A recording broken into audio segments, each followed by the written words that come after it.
Revelation. And very often you notice preachers call this the book of the Revelation of St. John. That is not the title. It's the book of the Revelation of Jesus Christ. It's called, to the scholars, the Apocalypse, or again, the Revelation means the unfolding, the taking away of the veil, as it were. I find the book of the Revelation a book of mystery, a book of majesty, and a book of misery. Because it shows me the final stage of lost men, that forever and ever they're going to be cut off from God. That if there are 1,000,000 roads into hell, there's not one road out. That if they continually sing in heaven, worthy is the Lamb, in hell, the only thing they sing is the harvest is past, the summer is ended, and we're not saved. And I suggest to you in these awesome days of such universal chaos in morals, in politics, in economics, that maybe every day this coming week you should read the 17th and 18th and 19th chapters of the book of the Revelation. You know, this book has an imprint on it that no other book has in the whole of the Word of God. Because in chapter 1 verse 3 it says, "Blessed is he that readeth and they that hear." There's a lot of people that read, but they don't hear. Blessed is he that readeth and heareth the words of this prophecy, and keep those things which are written therein, for the time is at hand.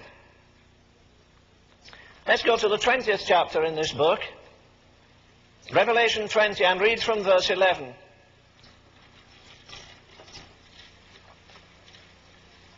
"And I saw a great white throne, and him that sat upon it, from whose face the heavens and the earth fled away, and there was found no place for them. And I saw the dead, small and great, stand before God, and the books were opened. And another book was opened, which is the book of life. And the dead were judged out of those things which were written in the books according to their works. And the sea gave up the dead which were in it, and death and hell were delivered up the dead which were in them, and they were judged every man according to their works. And death and hell were cast into the lake of fire." This is the second death. "And whosoever was not found written in the book of life was cast into the lake of fire." Step over a minute into the 3rd chapter of Paul's first letter to the Thessalonians, chapter 3, and we read there from verse 9. 1 Corinthians 3, verse 9. "For we are laborers together with God, ye are God's husbandry, ye are God's building. According to the grace of God which is given unto me as a wise master builder, I have laid the foundation, and another buildeth thereon. But let every man take heed how he buildeth thereon. For other foundation can no man lay than that which is laid, which is Jesus Christ. Now if any man build upon this foundation gold, silver, precious stones, wood, hay, stubble, every man's work shall be made manifest, for the day shall declare it, because it shall be revealed by fire.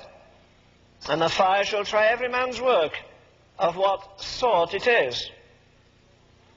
If any man's work abide, which he buildeth thereupon, he shall receive a reward. If any man's work shall be burned, he shall suffer loss, but he himself shall be saved, yet so as by fire."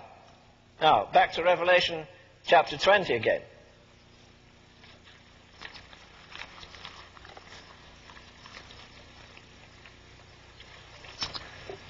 The judgment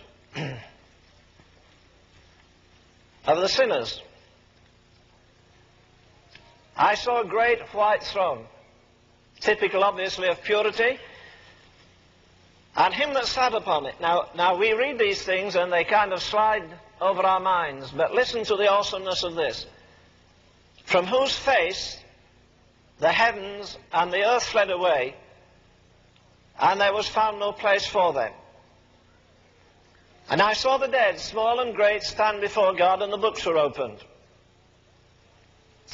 Various titles have been given to this awesome event. John Wesley called it the Great Assize.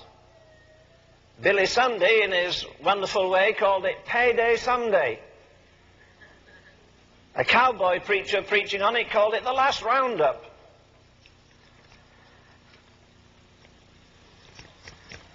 You could call it, if you like, a date with destiny. Or better still, or more awesome still, you could call it a day with destiny. Or if you like, you could call it your day in court. Now this book begins, the book of the Revelation, by telling us these things will shortly come to pass, and that was 2,000 years ago. In a very brief but very brilliant biography of one of the greatest preachers that ever preached in America or England, the biographer says that this man, well, he had strange habits, and one of them was to carry in the right-hand pocket of his coat a handful of precious stones, a diamond, an amethyst, a sapphire, a ruby, an emerald, and so forth. To add to his strange ways, he would walk into a park where people were going up and down, and he would put his hand in his pocket and take one of those precious stones, and then he would hold it up to the light of the sun, and he would lower it and higher it and seek this different shades from it or different illuminations from it. And people would go past, particularly children, and, you know, they do this. You know how they do that, you know. I don't mind people doing that. If they want to point to their own heads, that's okay. If they point to mine, it's something else. But the children were doing this, you know. There's something strange about that man. And there's an old saying that potter envies potter. Preachers don't usually criticize singers, they criticize preachers. Singers criticize singers. Potter envies potter.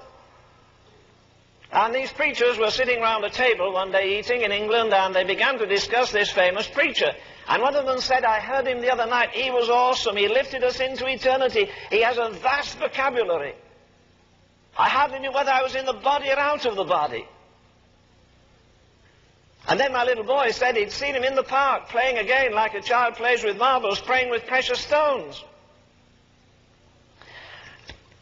A hymn writer wrote about the Bible, and he called it a golden casket where gems of truth are stored. It is the heaven-drawn picture of Christ, the living Word. There are roughly 750,000 words in the Bible. I suggest that, like that man selected his stone and lifted it up to the light of the sun, that we select one word out of this golden casket, and that word is judgment. And we hold it up to the light of eternity. And you can tell God you're not concerned about what this preacher says, but say, Lord, give me some new illumination on this awesome fact of judgment. I thought repeatedly this week of that awesome sermon, one of the greatest ever preached in America. Back in the 1700s, it was preached by Jonathan Edwards. We're told he brought his manuscript, and he had a candle there, and he wasn't very good looking, and he had a big nose, and he thumbed and he read with monotonous routine. He read that sermon, Sinners in the Hands of an Angry God. And people fell off their seats and they clung to the pillars that were holding the gallery up. And he didn't say, oh friends, please excuse me, I never meant to embarrass